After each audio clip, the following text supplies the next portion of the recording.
भारत का संविधान लिखने के बाद बाबा भीमराव अंबेडकर ने एक बात कही जिसे पीढ़ियों को नसीहत के तौर पर हमेशा याद रखना चाहिए। उन्होंने कहा था, संविधान कितना भी अच्छा क्यों ना हो, अगर उसे चलाने वाले अच्छे नहीं हैं तो वो बुरा साबित हो सकता है।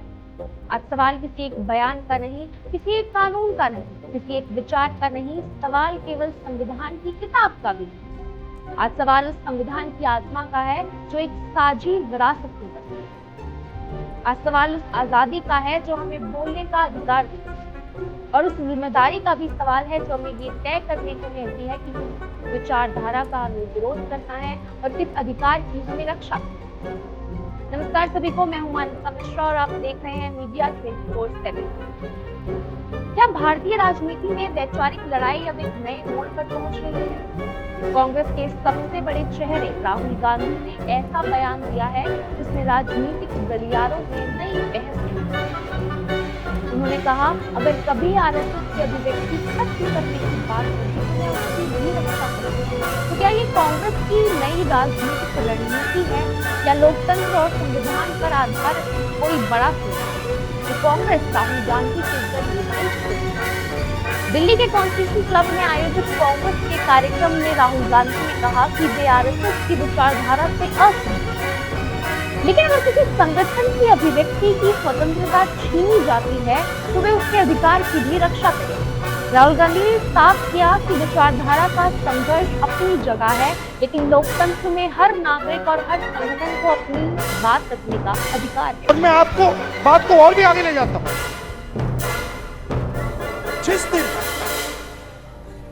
आरएसएस के एक्सप्रेशन को देश से खत्म करने की बात शुरू हुई, उस दिन मैं उनकी रक्षा करूंगा। भारतीय संविधान का अनुच्छेद 19(1)(a) नागरिकों को अभिव्यक्ति की आजादी देता है। हालांकि अनुच्छेद 19(2) के तहत सार्वजनिक व्यवस्था, सुरक्षा और अन्य कारणों से इस अधिकार पर उचित प्रतिबंध भी लगाए जा सकते हैं। अब सवाल उठता है कि जो संगठन खुद को सर्वोपरि रखना चाहता है, जो सारे देश से कागज तो मांगता है लेकिन अपने कागज कभी दिखाना नहीं चाहता, अपना रजिस्ट्रेशन तक नहीं करवाता ताकि वो कानून की पकड़ में ही ना आ सके, जिस संगठन का ना तो कोई लिखित संविधान है और ना ही कोई लिखित ढांचा, लेकिन उसके सांगठनिक जाल में सिर्फ भारत नहीं दुनिया के कई बड़े देश तक आते हो, क्या उसे रजिस्टर्ड नहीं होना चाहिए?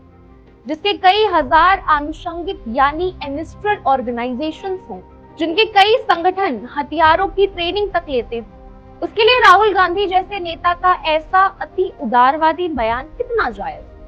राहुल गांधी ने यह भी कहा है कि वे आरएसएस की विचारधारा का विरोध जारी रखेंगे, यानी उनका बयान वैचारिक समर्थन नहीं बल्कि लोकतांत्रिक अधिकारों के समर्थन के रूप में सामने आया। लेकिन राजनीतिक परिदृश्य में और भारत के सांस्कृतिक परिवेश में क्या ये उतना ही सजीव और संभव होगा जितना राहुल गांधी ने इसे बताया है? कल उनके बयानों में ही दो चरित्र नजर आए, तो क्या होगा? क्योंकि दोनों में फासले की बारीक लकीर को मिटने या मिटाने में भला कितना वक्त लगेगा।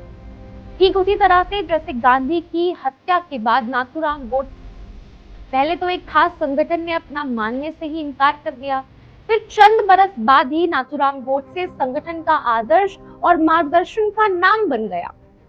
पहले देश पर कुर्बानियां देने वाले राष्ट्रभक्त कहलाते थे। अब कौन लोग राष्ट्रवादी हैं और उनका देश की भलाई से कितना मतलब है, ये भी सब जानते हैं। हद तो ये है कि देश पर शहीद होने वाले और उनके परिजन अगर खास समुदाय से हो तो उन्हें आतंकी कहने में भी इन छद्म राष्ट्रवादियों को जरा भी शर्म नहीं आती। राहुल के बयानों के निहितार्थ समझने के लिए कांग्रेसी नेताओं के बयानों का पूरा बवंडर खंगालना होगा। राहुल के बयानों से पहले कांग्रेस अध्यक्ष मल्लिकार्जुन खड़गे और कर्नाटक के मंत्री प्रियंक खड़गे ने आरएसएस पर कई तीखे राजनीतिक आरोप लगाए। इन बयानों पर बीजेपी और संघ की ओर से कड़ी प्रतिक्रियाएं आई हैं। ये आरोप राजनीतिक हैं और इन पर अलग अलग पक्षों की अलग अलग व्याख्याएं। अगर राहुल का ये बयान अपने ही नेताओं के बाद बतौर खंडन आया है तो और भी विडंबना है, क्योंकि राजनीतिक विमर्श और कांग्रेस की नीति, रीति और परंपरा के खिलाफ ये बड़ा पैगाम मिल जाएगा। जिसका खामियाजा भी कांग्रेस को ही भुगतना पड़ेगा। राहुल गांधी की आरएसएस के प्रति उदारता को तो काफी हद तक समझा जा सकता है, लेकिन इस बयान को अति उदारता कहा जा सकता है। ऐसे में ये नहीं भूलना चाहिए कि आरएसएस देश ही नहीं दुनिया के लिए भी कितनी चिंता का सबब तैयार कर चुका है। मार्च 2026 में अमेरिकी आयोग USCIRF ने भारत में धार्मिक स्वतंत्रता पर अपनी रिपोर्ट में आरएसएस और रॉ पर लक्षित प्रतिबंधों की सिफारिश की।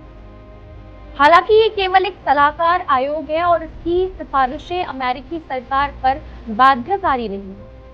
भारत सरकार ने रिपोर्ट को पूर्वाग्रहपूर्ण बताते हुए खारिज कर दिया। राहुल गांधी के बयान को कुछ लोग लोकतांत्रिक मूल्यों का संदेश बता रहे हैं, तो बीजेपी और उसके समर्थक इसे राजनीतिक रणनीति के तौर पर देख रहे हैं। आने वाले दिनों में ये बयान संसद से लेकर चुनावी मंचों तक चर्चा का विषय बना रह सकता है, क्योंकि सवाल सिर्फ इतना नहीं है कि राहुल गांधी ने क्या कहा। सवाल ये भी है कि क्या भारतीय राजनीति अब वैचारिक विरोध और लोकतांत्रिक अधिकारों के बीच एक नई रेखा खींचने की कोशिश कर रही है। फिलहाल इतना तो तय है कि इस बयान ने अभिव्यक्ति की स्वतंत्रता, संविधान और राजनीतिक विमर्श को लेकर नई बहस छेड़ दी है। जिस संगठन को राहुल गांधी वर्षों से भारतीय संविधान, सामाजिक समरसता और लोकतांत्रिक संस्थाओं के लिए चुनौती बताते रहे हैं, उसी आरएसएस की अभिव्यक्ति की आजादी की वकालत करके राहुल गांधी ने अपने ही स्थापित वैचारिक विमर्शों को रौंदने का काम किया है। फिलहाल इतना तो तय है कि इस बयान ने अभिव्यक्ति की स्वतंत्रता, संविधान और राजनीतिक विमर्श को लेकर नई बहस छेड़ी। जिस संगठन को राहुल गांधी वर्षों से भारतीय संविधान, सामाजिक समरसता और लोकतांत्रिक संस्थाओं के लिए चुनौती बताते रहे, उसी आरएसएस की अभिव्यक्ति की आजादी की वकालत करके राहुल गांधी ने अपने ही स्थापित वैचारिक विमर्शों को रौंदने का काम कर दिया है।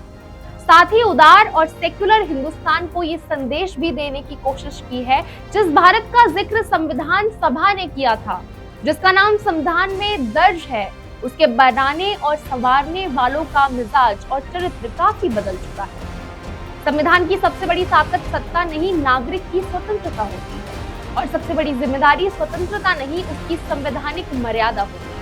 इस बात को सबसे पहले राहुल गांधी को और उनके बाद आरएसएस को समझना और आत्मसात करना होगा। इसी के साथ मुझे दीजिए इजाजत। आप देखते रहिए मीडिया 24/7। मैं हूं मानविका मिश्रा। धन्यवाद।